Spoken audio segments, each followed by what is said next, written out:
Parents still want answers following an attack on a middle schooler. Meanwhile, the state is considering banning non-competes for doctors and nurses. Overdose deaths are down. Finally, Pennsylvania's top book. I'm Claudia Dimuro, and you're listening to Today in PA.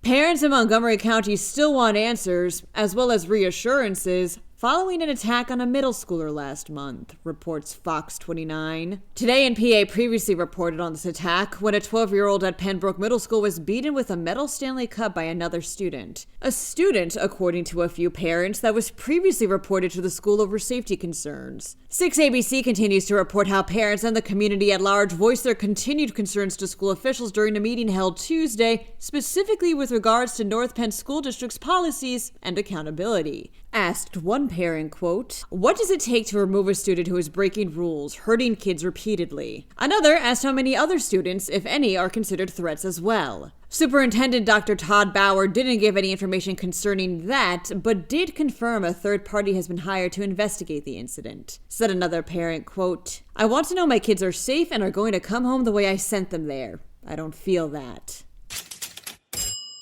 The state's thinking about banning non-compete agreements for healthcare workers, reports the Center Square. House Bill 1633, which passed through the House this month, would make non-competes void and unenforceable for anyone authorized to practice in healthcare, with certain exceptions. They would still be permissible for one, where the geographic restriction is less than a 45-mile radius and the non-compete is in effect for 2 years or less. This bill is looking to make healthcare more accessible, less costly, and to give more of a, quote, general sense of fairness to both providers and patients, unquote, according to sponsor Representative Dan Frankel. The bill is currently sitting with the Senate.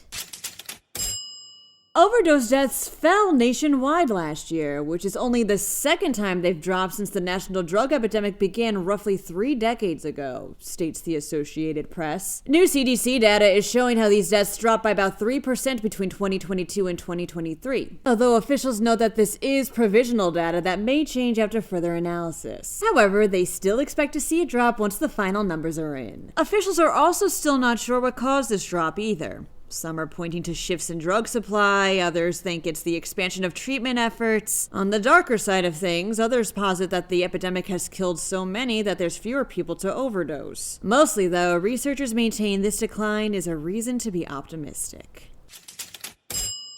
Language learning platform Preply published a study covering, quote, America's top books and reading habits, begins PennLive. The research behind this study involved looking at the search volume of 100 books in each state, books that were pulled from Penguin's list of must-read classics, along with Amazon bestsellers. Pennsylvania's top book was a title you can't refuse, The Godfather. Nationwide, the most popular were The Hunger Games, Lessons in Chemistry, and The Outsiders.